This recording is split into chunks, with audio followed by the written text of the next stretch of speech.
Good evening. Let me ask you something, and don't just nod. Feel this. Are you truly happy, not just smiling for the camera, not just laughing in front of your friends, not the "I'm fine" you throw around like a shield? I mean real, deep, soul-level happiness, the kind that doesn't need an audience, the kind that stays even when life is dark, the kind that doesn't vanish the second things go wrong. Yeah, I didn't think so. You see, we've been lied to. Sold a version of happiness that's all glitter, all image, all noise. A car, a house, a relationship, a six-pack, a few hundred likes on a filtered photo, and boom, they say you've made it. But let me tell you something raw and real. That's not happiness, that's performance, that's survival, that's pretending, and that kind of pretending, it's exhausting, because real happiness, it doesn't show off. It doesn't need approval, and it sure as hell doesn't depend on your bank account, relationship status, or follower count. Happiness is quiet, it's powerful, and it's built, not found, but no one taught us how. No one told us the truth, that there are rules to this game, rules that aren't written in books, rules no one talks about, rules that you discover through heartbreak, failure, silence, and pain. What I'm about to give you tonight isn't motivational fluff. It's not cliches, it's not fake positivity, it's the truth. It's the 8 hidden rules of happiness, the ones the world never taught you, but your soul has been begging to learn. Each one comes with its own battle. Each one will challenge how you think, how you live, and how you love. But if you're ready, if you're tired of the games, if you're done pretending, then come with me, because we're not chasing happiness anymore. We're building it from the ground up, one rule at a time, one choice at a time, one honest moment at a time. Let's begin. Let's get one thing straight. Happiness doesn't live in a house, a car, a partner, or a promotion. It doesn't wear a Rolex, drive a Benz, or come with a blue check mark. If you're still waiting for something external to validate your joy, you're going to spend your whole life chasing shadows. You see, happiness isn't out there. It's not something you find. It's something you build brick by brick, decision by decision, belief by belief, from the inside out. I met a man once on a street in Thailand. His clothes were torn, his sandals falling apart. He was cooking noodles on a cart at 6 a.m. and humming to himself like he was at a concert. I asked him, "Brother, why are you so happy?" He smiled and said, "Because I wake up, I breathe, and I feed my children. What else do I need?" That moment hit me like a freight train. This man had almost nothing, but somehow he had everything that mattered. Compare that to a millionaire I met in LA. He had the mansion, the cars, the entourage, but his eyes empty, his laughter forced. His soul starved, because no amount of money can buy inner peace. No applause can replace self-acceptance, and no amount of likes can fill the void of loneliness when you don't even like yourself. The truth is, happiness is a habit, not a result. And that habit starts with perspective. When you train your mind to look for what's good, what's working, and what's real, you rewire your entire emotional blueprint. Gratitude, that's your armor. Self-respect, that's your shield. Purpose, that's your sword. Here's where most people mess it up. They wait for permission. They wait for everything to be perfect before they allow themselves to feel joy. Let me tell you something. There is no perfect. There is only present. You find happiness when you stop running from your past and stop fearing your future. When you sit still in the quiet and say to yourself, "I'm enough right now as I am," that's not weakness. That's power. Now, I'm not saying life's always sunshine. Some days the storm will come. You'll get hit hard, betrayal, failure, heartbreak. You'll lose people. You'll lose yourself. And in those moments, happiness feels like a lie. But that's the test. Can you hold onto your peace when the world tries to rip it away? That's the real flex, to stay grounded when the winds are violent, to smile when there's no reason to trust that the storm has a purpose. Science backs it up. Studies from Harvard show that people who regularly practice gratitude, even in hardship, report 25% more life satisfaction than those who don't. That's not magic, that's mindset. Start your day with 3 things you're grateful for. Not Instagram worthy stuff. I'm talking about real things, like your breath, your family, the fact you made it through hell and you're still standing. Remind yourself, I don't need everything to go right to be all right. This is the rule they don't teach in school, Janny. The rule they don't post in highlight reels. You are the source. You are the spark.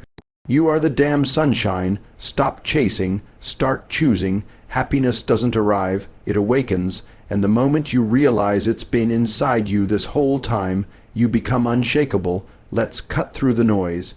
One of the fastest ways to destroy your happiness, to absolutely crush it into dust, is comparison. It's poison, and it's everywhere. You wake up, open your phone, and boom, someone's on a beach in Bali. Someone else just got engaged. Someone's body looks like it was carved out of marble. And you're sitting there in bed, still in your pajamas, wondering if your life even means something. Sound familiar? Let me be real with you. Social media is a highlight reel. Nobody's posting their breakdowns. Nobody's showing you the anxiety attacks at 3 a.m., the arguments behind closed doors, the debt they're drowning in. You're comparing your real life to someone else's edited movie trailer, and it's destroying your peace.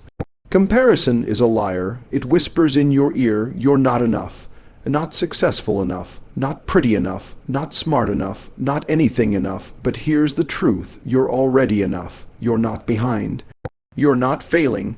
You're on your own path, and that path, it's not supposed to look like anyone else's. There was a young man I knew growing up. He wasn't the fastest, the strongest, or the smartest. But every day he worked on his craft at his pace. While others flexed, he focused. Years later, when those stars faded, he was just rising steady, solid, unstoppable. Why? Because he didn't compare. He competed with who he was yesterday. That's the game, that's the rule. The only person you should ever try to be better than is the you from yesterday. Let me share something personal. When I first started building my life, I used to look at others and think, man, they've already made it. What am I doing wrong? But one day, someone close said to me, you're not running their race. You're building something that's never been done before. That hit deep. Because sometimes we forget, comparison isn't just harmful, it's completely unfair. You can't compare a sunrise to a thunderstorm. Both are beautiful, but in different ways. You can't compare a lion to a shark.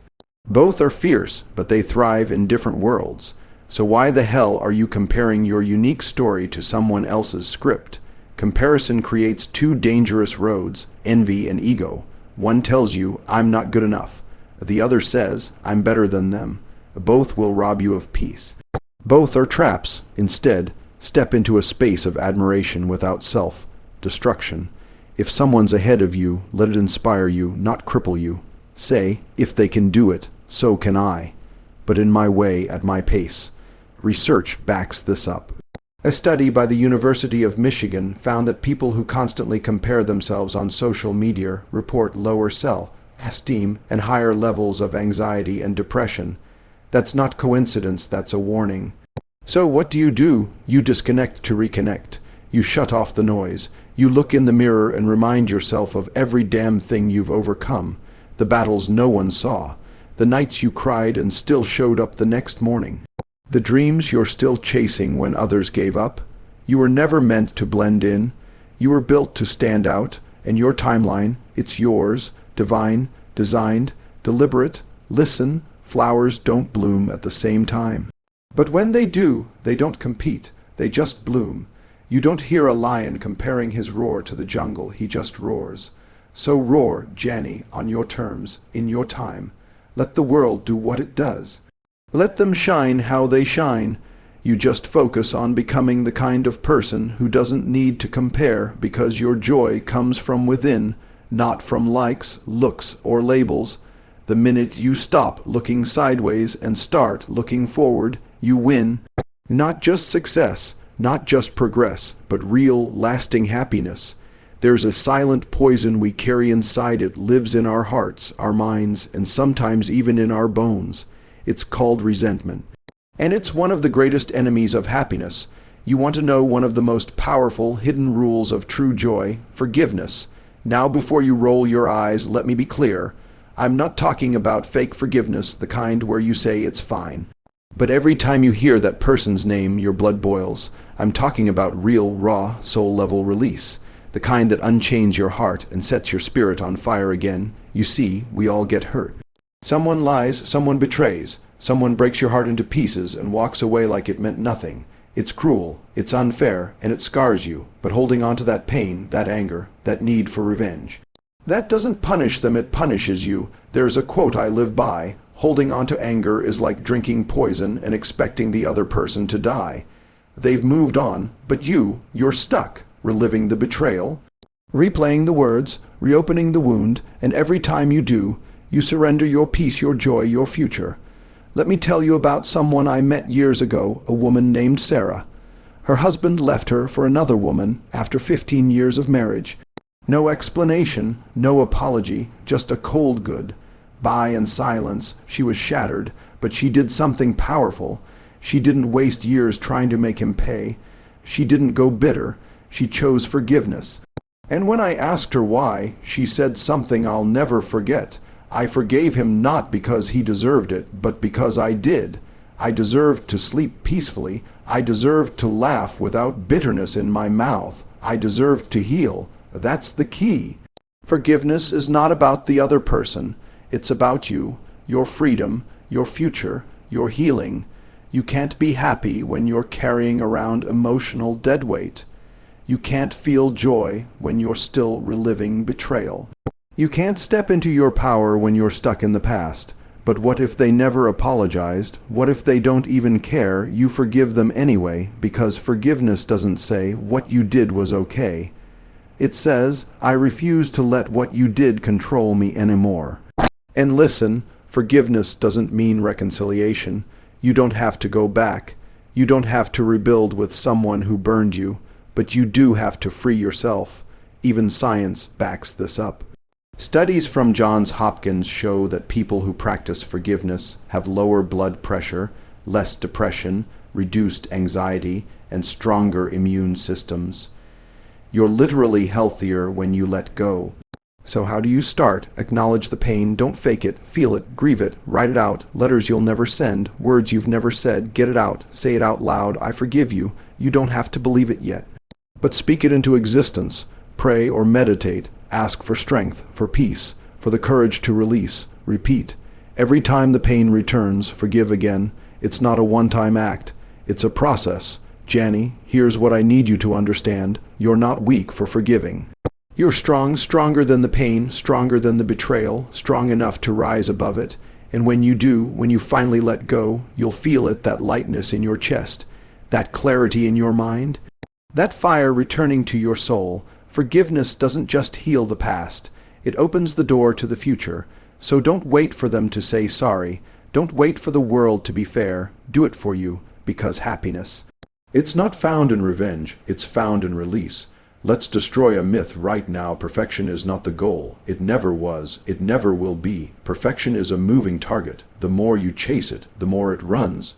You want to know one of the biggest killers of happiness? That constant pressure to be flawless, to have the perfect body, the perfect job, the perfect relationship, the perfect life.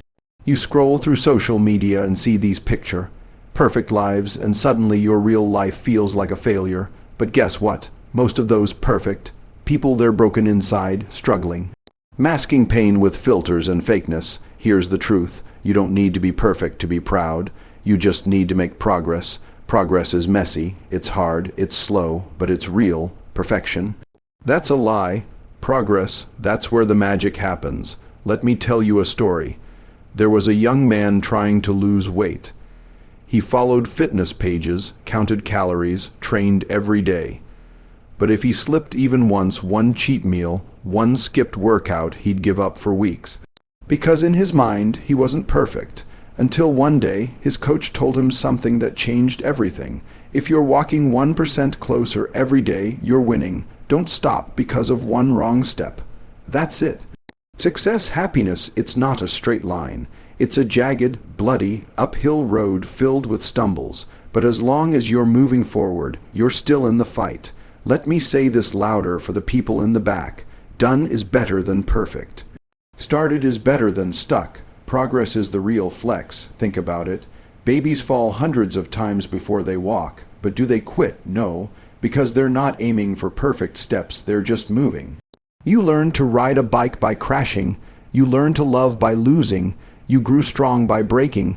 Why are you now so scared to fail? Listen, Janny, perfection is rooted in fear, the fear of judgment, the fear of rejection, the fear of not being enough. But happiness, that's born from effort, from waking up each day and saying, I'm going to give it what I've got even if it's not 100%.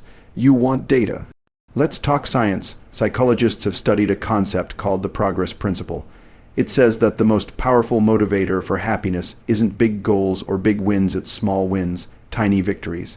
Daily progress, that's what builds real joy. So celebrate the little things, that one good meal, that extra rep at the gym, that honest conversation.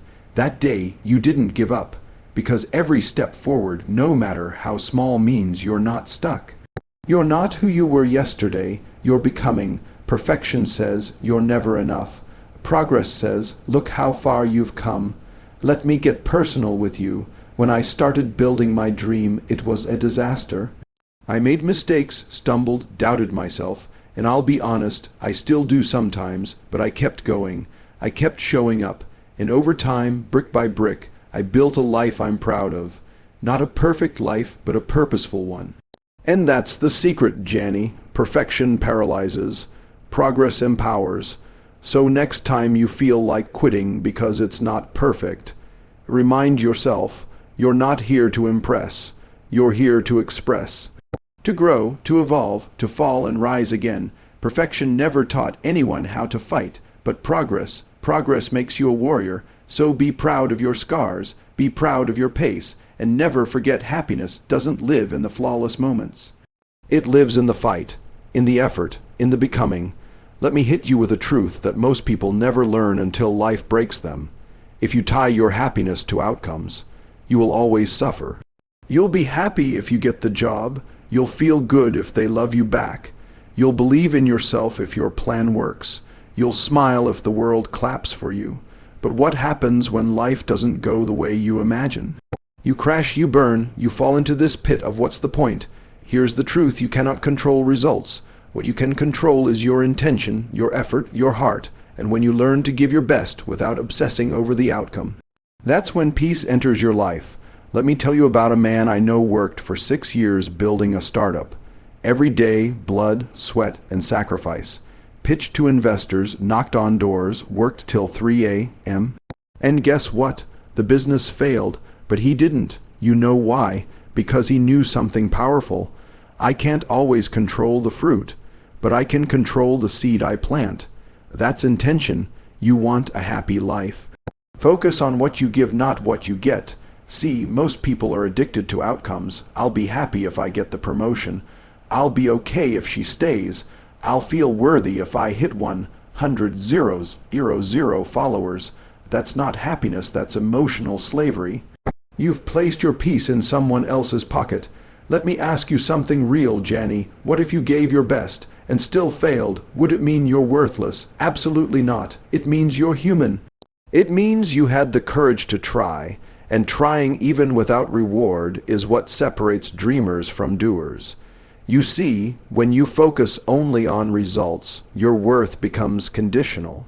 But when you focus on intention, doing the right thing, the honest thing, the brave thing, your soul stays clean, and that clarity, that's rare. Let's go deeper. Imagine an archer. The archer trains for years, mastering breath, posture, focus. When they pull back the string, everything is precise. But once the arrow leaves the bow, what happens? Wind, distance, movement, all outside their control. That's life. You do your part, and then you let go. Some arrows will miss. Some goals won't land, but the integrity of your shot, the discipline behind it, that's what makes you great. That's happiness without conditions. Let's talk about love. You can't make someone stay. You can't force someone to feel the same, but you can love with sincerity. You can give fully without expectation and say, I showed up with everything I had, and that's enough. Don't confuse this with giving up. This is not apathy, it's emotional freedom. When you attach your happiness to outcomes, you create anxiety. When you anchor your life in intentions, you create peace. That's backed by research, too. A study by the University of Wisconsin showed that people who focus on process-oriented thinking rather than result-driven thinking experience higher emotional well-being, even in failure. So how do you practice detachment? Ask yourself, why am I doing this? If the answer is rooted in fear, ego, or validation, realign. Give your full effort. Pour your heart in, but know that the result doesn't define your value. Practice mindfulness. Learn to stay present in the work, not the worry. Journal daily. Reflect on your intentions, not just your wins or losses. Celebrate effort. Whether you succeed or fail, honor the courage to show up. Janny, listen. Outcomes are fleeting, money fades, people leave, plans fall apart. But the energy you put into the world, that lasts. That echoes, that builds you into the person you're meant to become. So let go of the obsession with what might happen, and fall in love with who you're becoming as you move through it. Because real happiness, it's not waiting at the finish line. It's hidden in every step you took with honor, courage, and pure intent. Let the world chase results. You chase character. You chase integrity. You chase truth. And when you do, you don't just win. You become unstoppable. So here we are. 8 hidden rules. 8 truths most people never hear. And some spend a lifetime trying to understand. Let me remind you of something: real happiness is not a destination. It's not something you arrive at when life becomes perfect. Because life, it's never going to be perfect. You're going to get knocked down, people will betray you, plans will fall apart. But your peace, your joy, that's yours to protect, yours to rebuild, yours to choose. You are not weak for struggling. You are human. You are not broken for feeling pain. You're alive. And in the middle of the chaos, the world's noise, the pressure to be everything for everyone, remember this. You owe it to yourself to be happy. Not someday, not when everything's fixed, but now, even if it's small, even if it's quiet, one choice at a time, one breath at a time, one moment of courage at a time. So stop waiting for permission. Stop chasing things that don't feed your soul. Stop asking people to validate what already lives inside you. You want the truth. You don't find happiness. You build it. You become it. You own it. You are the storm. You are the calm. You are the builder. You are the light. Now go live like it. Not for them. Not for the applause, but for you. Because once you've learned the hidden rules, there's no going back to fake smiles, shallow living, or surviving. Now you rise.